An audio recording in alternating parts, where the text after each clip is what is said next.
Почитувани представници на медиумите, почитувани граѓани, како што ветив во предизборието, на граѓаните им ветивме ревизија на работењето на Општина Карпош, им ја ветивме целата вистина за Општина Карпош. Па така, денес, со цел да не чекаме да видиме дали ќе допре гласот или не, финалниот извештај од Државниот завод за ревизија го доставивме до Управата за финансиска полиција и до Основното јавно обвинителство. Во текот на пресконференцијата верувам ќе сватите зошто сме го доставили. Најпрво, како што веќе во неколку наврати напоменавме, долгот на Општина Карпош по скоро сите основи изнесува преку 18 милиони евра. Покри главниот долг, кој најчесто потекнува од минати години, Општината должи и големи суми за дополнителни трошоци. Адвокатски, нотарски, трошоци за извршител, процесни и парични трошоци. Со овие дополнителни трошоци и обидот да се купи време и да не се подмират обврските, само дополнително се оптеретувал буџетот на општината за камати и трошоци и е постигнат ефект на нерационално трошење на средствата. Па така, во декември 2014 година, општината донела одлука за долгорочно задолжување со подигнување на кредит од 2,6 милиони евра.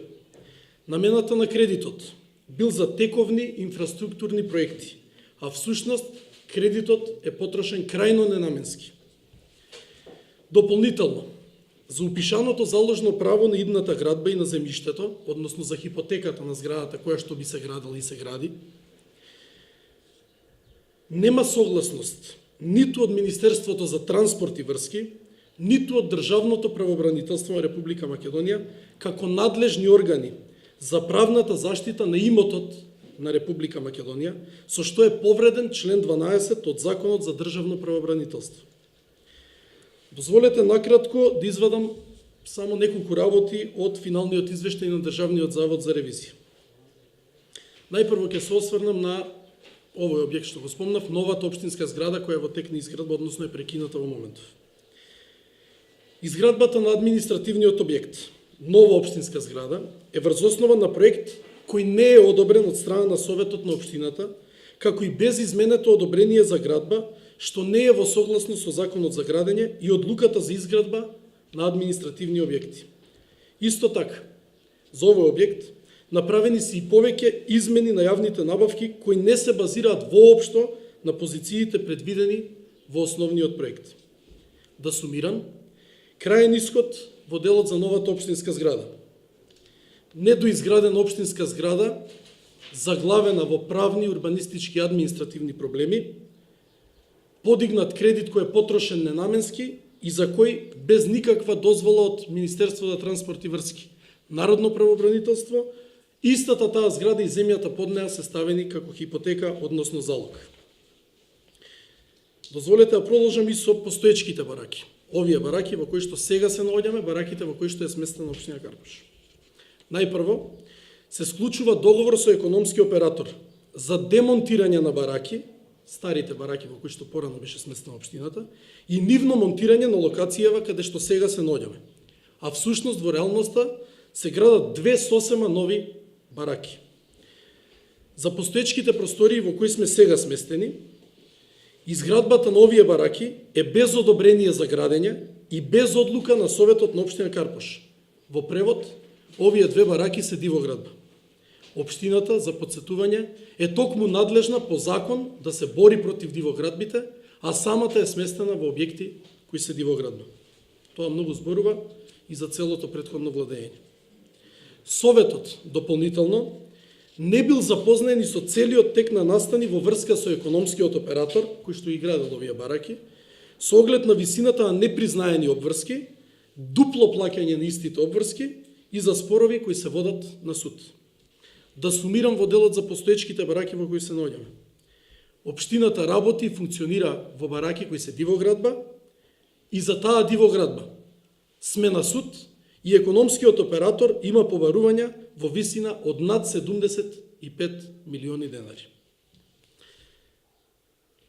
Би продолжил со ненаменското трошење на буџетски средства и кошаркарскиот клуб Карпош Соколи. Ревизорскиот тим кој ја правил ревизијата не можел да се увери во наменското трошење на одобрени средства за здруженија и други правни лица за реализација на проекти и манифестации предвидени во активностија програма за детски и социјална заштита и од областа на културата и спортот. Зошто? Бидејќи воопшто не се склучувале договори во писмена форма, а фирмите и здруженијата на кои им се доделувани буџетски народни пари воопшто не давале повратни финансиски извештаи, како и фактури за начинот на кој ги потрошиле парите кои што ги добиле од општината. За голема злоупотреба можна на буџетските пари, типичен пример е бруталното слевање на народни граѓански пари кон кошаркарскиот клуб Карпуш Соколи.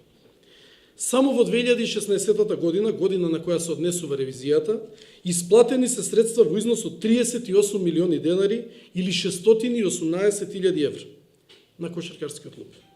За доделените средства, клубот нема дадено детални податоци за начинот на кој се потрошени парите и колку од нив се потрошени. Да сумирам, делени се огромни суми на народни пари, на разни здруженија, граѓани и клубови, и парите се трошени без соодветна финансиска документација како покритие и без финансиски извештај повратно кон општината и без вклучувани договори дека се доделени парите.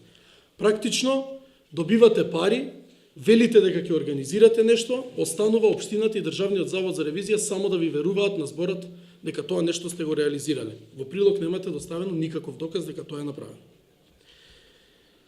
За крај, ова се само мал дел од нерегуларностите и законските повреди кои ги констатираше Државниот завод за ревизија. Извештајот завршува со ревизорско мислење, каде што всушност ревизорскиот тим не изразува мислење. Со што се квалификува финансиско-материјалното работење на општината на најниско можно ниво. Колку за информација на новинарите и на граѓаните, неизразување на мислење од страна на Државниот завод за ревизија е пониско и од негативното мислење кое би го дал Државниот завод за ревизија. Ревизорскиот тим дополнително констатира дека сметката на основен буџет 637 не е во согласност со релевантната законска регулатива, упатства и воспоставени политики. Со денешниот чекор на доставување на овој извештај до ОЈО и до Управата за финансиска полиција, јасно ја покажуваме нашата волја за целосно расчистување со констатираното незаконско работење во општина Карпош, но и за целосно постапување по препораките на Државниот завод за ревизија. Општината е подготвена да соработува и со сите органи и институции, со цел сите инволвирани страни да одговараат за своите постапки и злоупотреби. Соработуваме со Уставниот суд на полето на урбанистичкото планирање. Манифестираме јавна подготвеност за зголемена соработка и со основното јавно обвинителство и со финансиската полиција. Бараме одговорност час поскоро. Секое кривично дело, секоја законска повреда имаат свое име и презиме.